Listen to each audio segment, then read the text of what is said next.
Well, it was brought in as a very special thing, this wonderful grand piano that's come from England and so on. We will make the piano into an instrument that works well, that they can, service, and that becomes part of their musical life. Hi, tubers, how you doing? Carl Brown here with you. Yes, I'm here. Tell you what, how have you been doing? I've been doing easy, taking it just nice and easy does it. Hey, come with me, let's go behind my time tunnel and see what's been happening over the past few days with me.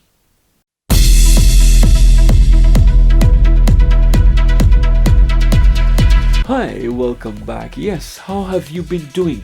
So much has happened over the past few weeks. We've just come out of the lockdown, actually there, but coronavirus is the topic. It's going to be there, it's still going to be there, but we're trying to get back into what we call the normal, but it's the new normal. How have you been coping? I must admit, it's not been easy. A lot of people have sort of been trying to still adjust. I have been having difficulty in doing that because one of the things you realize is that you've got to just comply and do things that really is not your norm. And it can affect that you get a bit of a downside and you get upsides. But the other side of it is like right now there's a new rule where you have got to wear the face mask wherever you go into the shop, supermarkets. And one of the things that I forget from time to time is to put on the face mask. I go out there and I forgot I haven't got the face mask, so we've got to turn right back, get one, and take it home. But that's life.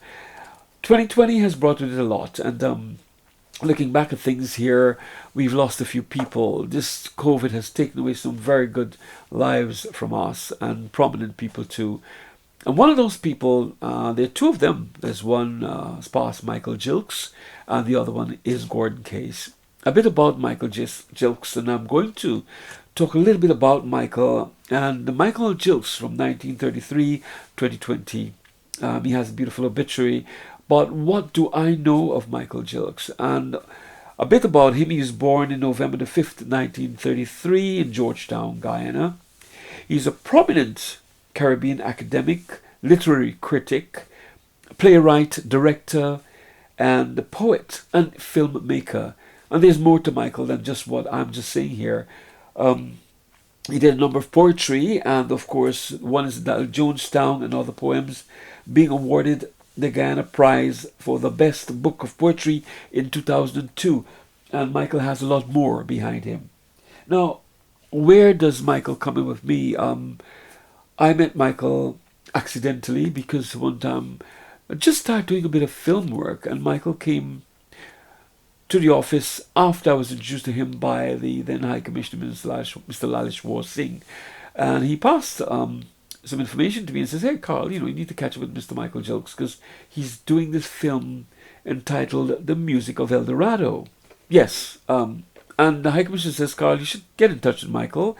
And I've got, he says, "I want you to look at this tape." This is the tape Michael got to me here. And it was sent down to me some time ago. And he says, "Michael is doing this film and he'd like you to be a part of it and what you can do to contribute." Yeah, here is a letter I got from Michael, a fundraising for the Music of El Dorado. And it was done by Heartland Productions. And Michael came to me, and when we met, he says, "Carl, we're doing this video, this film about Guyana." I was enthusiastic about doing films for Guyana because I've always done take my little handy cam and I'd go down whenever I go to Guyana and I'm doing things. And apparently he saw some of my work on YouTube and he says, "I want you to work with me. I would like you to do this." And the music of El Dorado, which Michael spoke about, was something to do with the rainforest. And then I think it was changed into Concert in the Rainforest, which was produced again by Michael. So the same music of El Dorado, but then I did not hear from Michael again.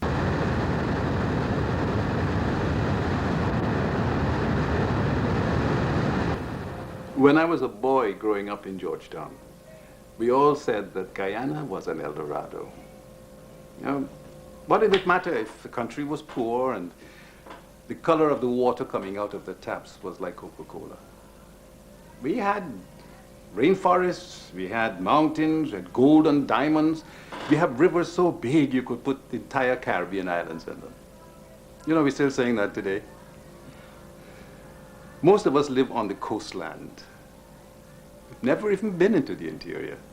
We don't even know what El Dorado looks like. I found that was a problem. Michael, that's okay.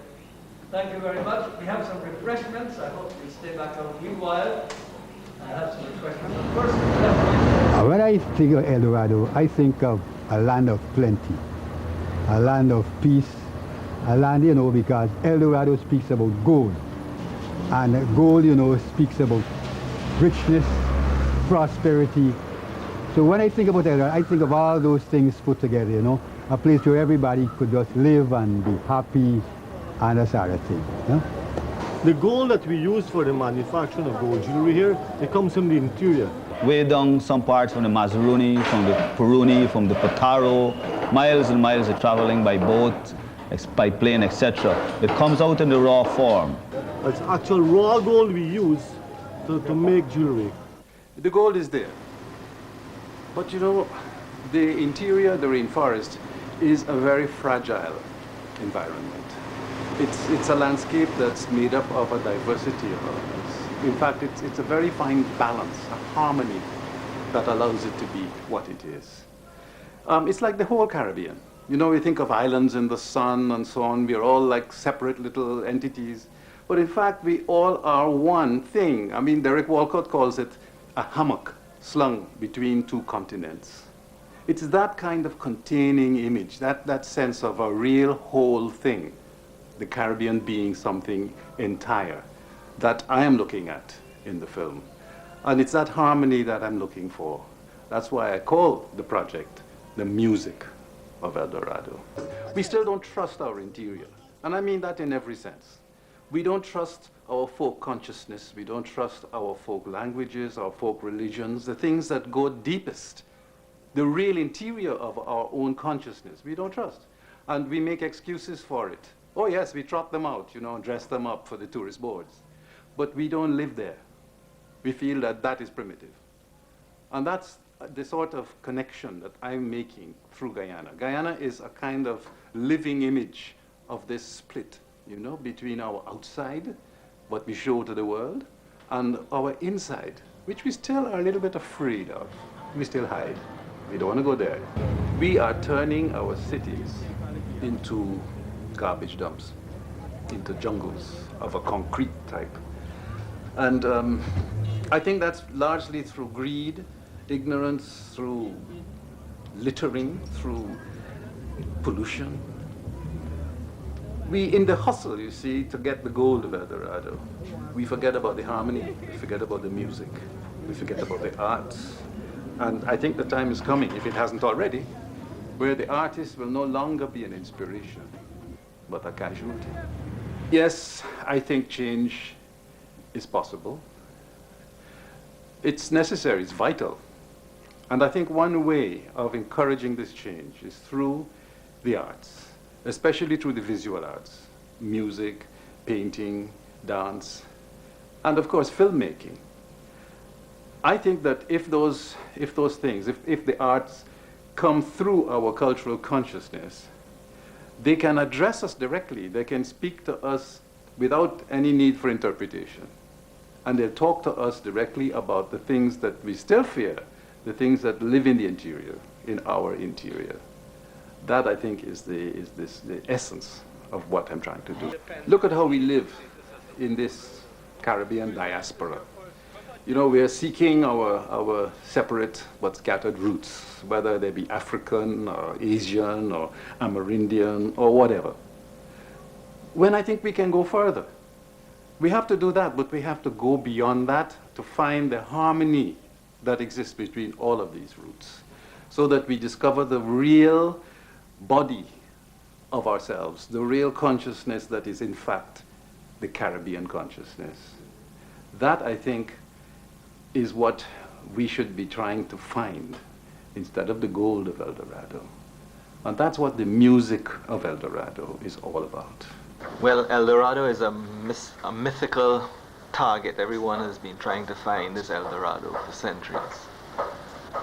And in a way, anything that Michael Gilkes produces is a sincere and genuine attempt to touch the Caribbean heart in some way. And I think that for him is his El Dorado, and for us who collaborate with him on many of his projects, we share that target as well, that the El Dorado we seek is the gold of the Caribbean people, their heart.